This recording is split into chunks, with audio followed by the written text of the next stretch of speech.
তোমাকে না জানিয়ে আমি একটা অপরাধ করে ফেলেছি। কি করেছো? চাকরিটা ছেড়ে দিয়েছি। কেন? যখন তোমার জব ছিল তখন তোমার আচরণে আমার ভিতরে আমিটা প্রতিবাদী হয়ে উঠেছিল। তখন আমি ডিসাইড করি যে আমিও জব করে তোমার প্রতি সেই আচরণের প্রতিশোধ নেব।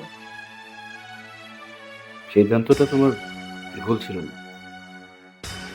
না সাগর, আমার চিন্তা চেতনায় আমি যে ফলটা পেয়েছি তাতে আমি বুঝতে পেরেছি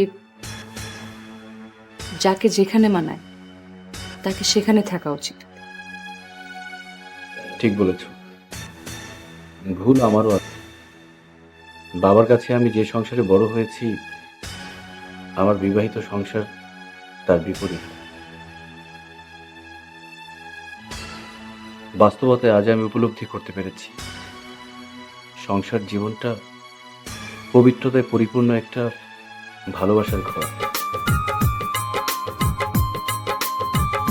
যেখানে জোয়ার ভাটার মতো দুঃখ, কষ্ট আর সুখের বসবাস। আমি সেই ভালোবাসার ঘরে তোমার হাত ধরে মৃত্যু পর্যন্ত বেঁচে থাকতে চাই।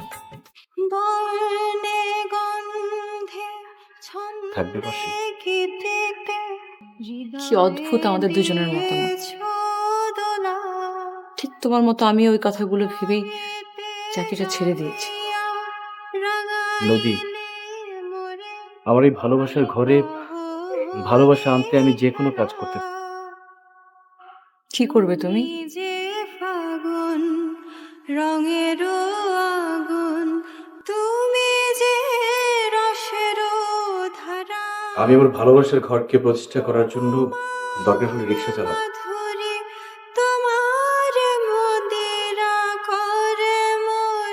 আমিও তোমার ভালোবাসার ঘরে ঘরণী হব। তোমার বুকে মাথা রেখে ঘুমাতে চাই।